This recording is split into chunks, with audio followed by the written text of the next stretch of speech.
right, I do believe we'd like to continue with the student voice. We're going to have two voices and voices on the stage, please. So Evelina and Daniel, and the floor is yours. Please encourage them, and I wish you all the best. Good morning, everyone. Do you hear me at the back? Yeah. Thanks. My name is Daniel Andrushenko, and I came here from Far East of Russia. I moved here 2 years ago to study here in Executive, and currently I'm in the first year of the IB program. And I would like to introduce my colleague, Evelina. Hello, my name is Evelina, and I'm in 12th grade in Andrei Opishsky River School, and I've been learning English since the 3rd grade. So before we start, I would like to ask you to scan the QR code, because we're using menti.com that will allow us to interact with the audience and ask you questions.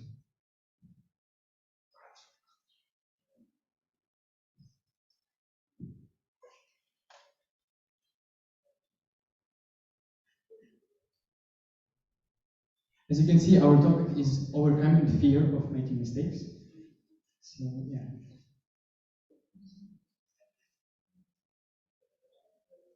Good? Everyone is logged in?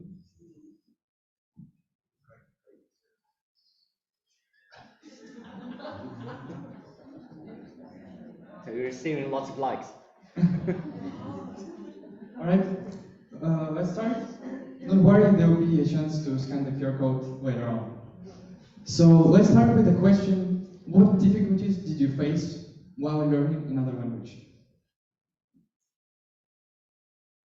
You can type up to 3 answers, and it will show up here.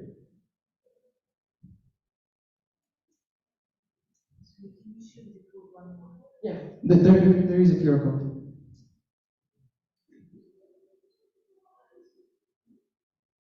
Oh, God.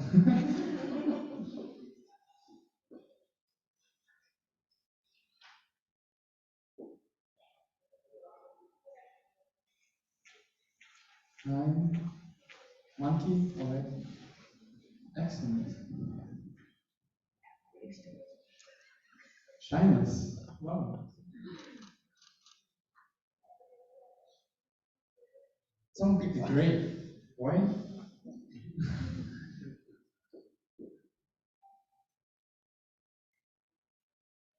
So as you can see, one of the difficulties of mistakes, fear of making mistakes, grammar, punctuation, there is all difficulties that you face while learning another language.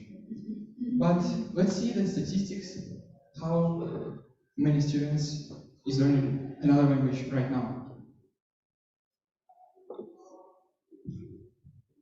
So, for the past 4 or 5 years, during the coronavirus and pandemic, number of students increased from around 20 million in 2018 to almost 10 million in 2022. Lockdown affected people's life, habits, and obviously learning process. So one of the challenges that they faced were fear of making mistakes. But where does it come from?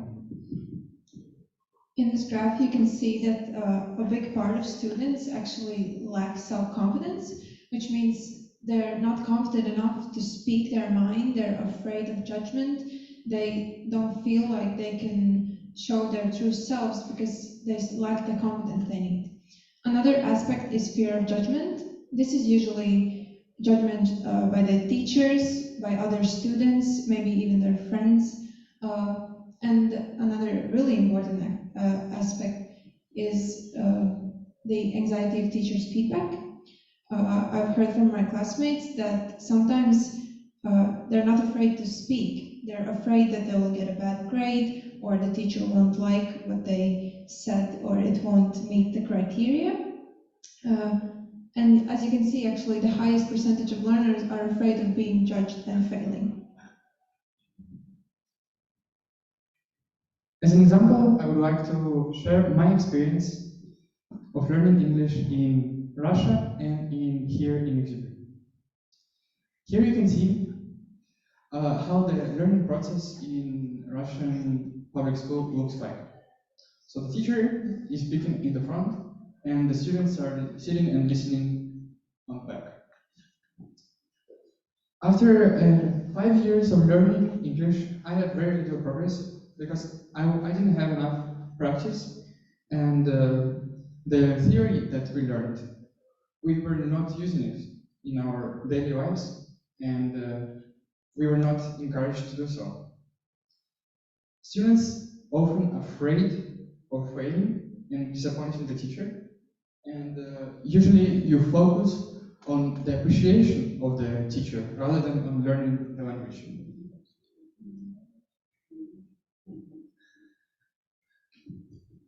On the other hand, in Exupery, the culture of education is very different here.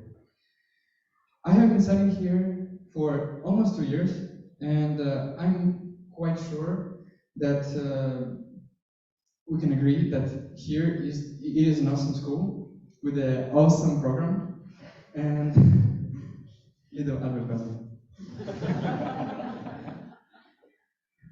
When I came here for the first time, I could not speak in English for at least a month because I was afraid of being judged and disappointing someone. But teachers helped me a lot by creating a safe environment in the classrooms and encouraged me to participate in discussions during our classes. So the main focus of the teachers here is on supporting students with a fair and helpful feedback. So Daniel mentioned that he almost didn't talk to anyone for a month because of fear, which is really sad. But I would like to propose some strategies on how to overcome this fear and how to build confidence. First, I would like to point out positive self-talk and reframing mistakes.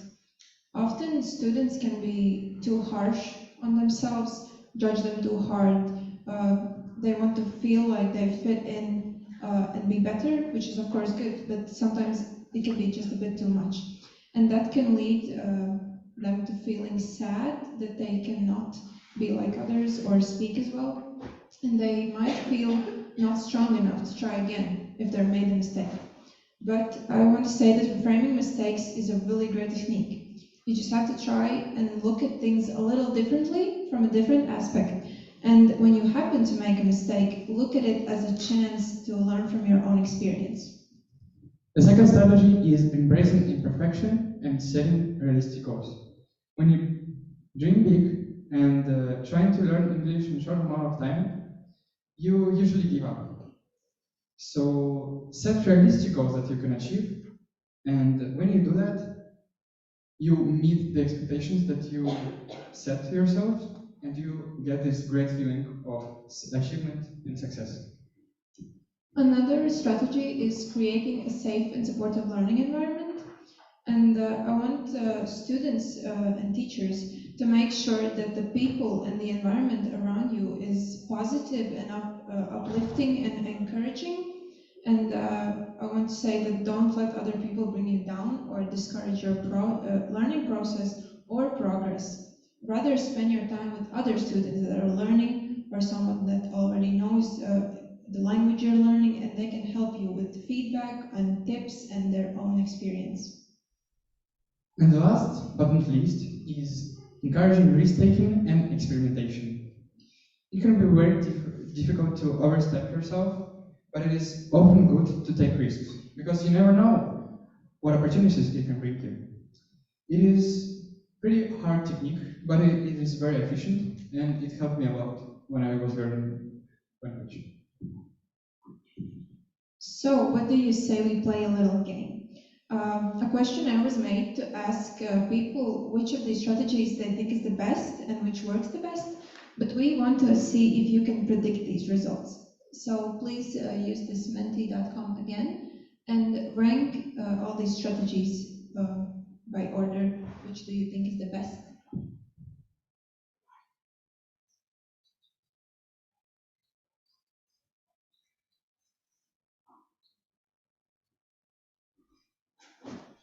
The first place right now is sharing 3 strategies. Wow.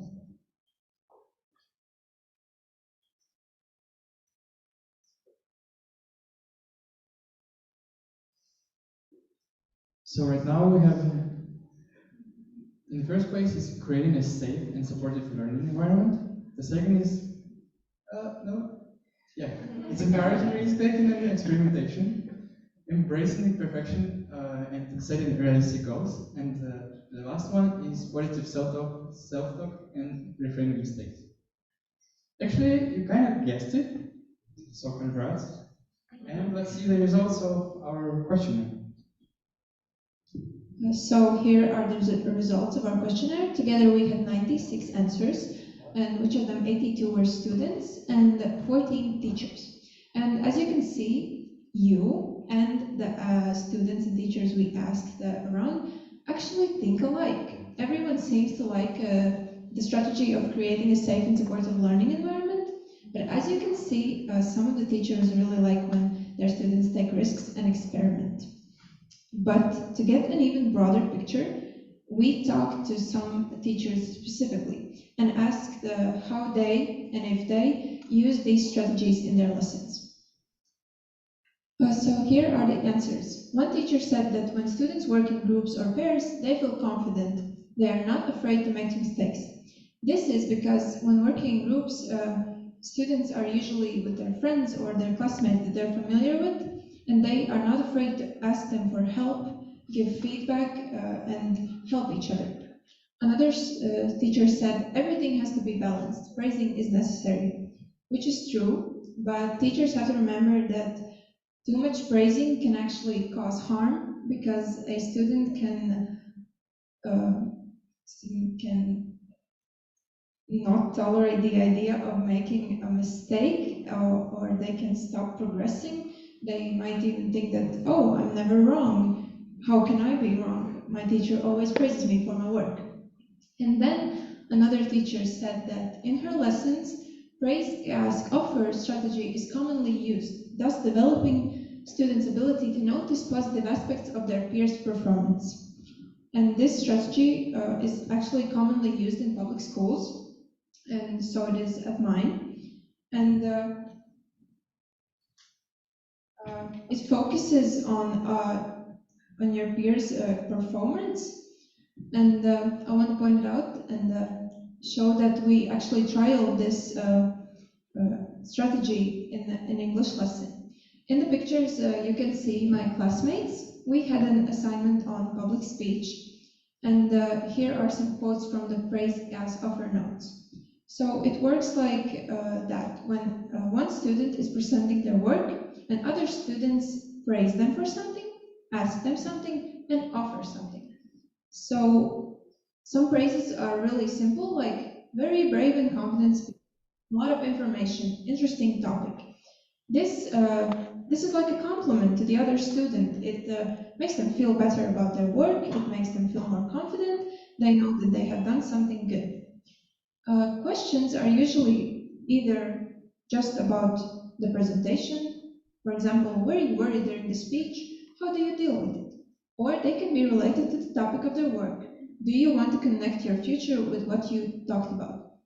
Usually these questions actually make more conversation, and all the class is engaged, and it turns into a great conversation.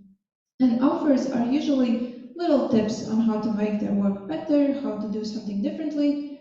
For example, try using synonyms to avoid repetition, include statistics, or look over your presentation. And when we used the strategy in class, I could actually feel that the environment was much more positive, uplifting. When someone was shy and didn't want to talk, we encouraged them and talked to them.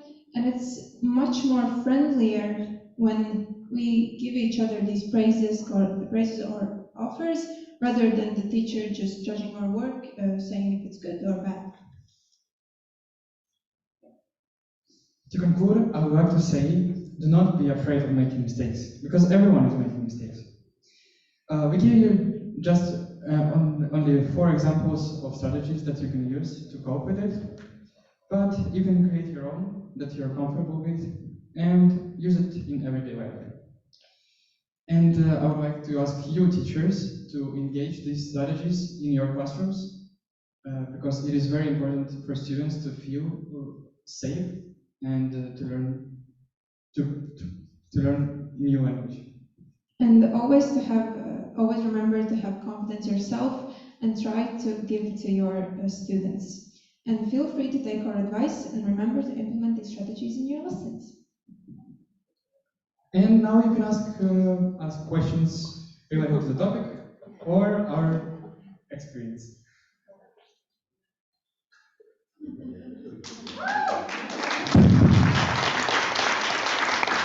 Let's get at least one or two questions before we're saying a huge thank you. So, what's your favorite strategy? It's not really, I don't use it much, but I want to start using it more, is the positive self-talk and framing mistakes, because I have noticed that when I do make a mistake, I focus on it a little too much, and I want to try and start saying to myself that it's all right, everyone makes mistakes, you're still great, and I think not only I should do that to myself. When I came here, actually, I noticed how many teachers wished luck to Daniil, and it felt so, like, even if it wasn't for me, it still felt great because everything is so positive, and it really helps when not only you are positive, but everyone around you is. My favorite strategy is risk taking. I mean, I'm here because I took a risk, and now I feel great that I did it. I think this depends on different schools and different experiences, because when I remember my years in elementary school, I'm not sure if many of these strategies were implemented, and learning was quite similar to his experience, that we just listen to the teacher, we want to get a good grade, and you don't really think about, the thing is, I've always been kind of on top of my class, so it's not as hard for me. But when I think about my other classmates, especially in my elementary school, I think that it could have been so hard for them, and it could easily been solved, but the teacher just didn't maybe think about it. That is actually interesting. Yeah. So the fun facts of study, and the last comment is what's the best size of group from students' perspective or when learning a language? What's your guess? I think 15 is my own perception of that. Yeah, less than 20, because when I talked to my teacher, she actually mentioned this, that it's pretty hard to give attention to everyone, because, for example, there are 40 minutes in a class, there are 20 students. If you want to talk to each one of them, they have barely 2 minutes. But we're not experts, so we will leave these questions to the teachers that will present their work later today. And have a good day. Thank you for your attention. Thank you, everyone, and thank you, Daniil.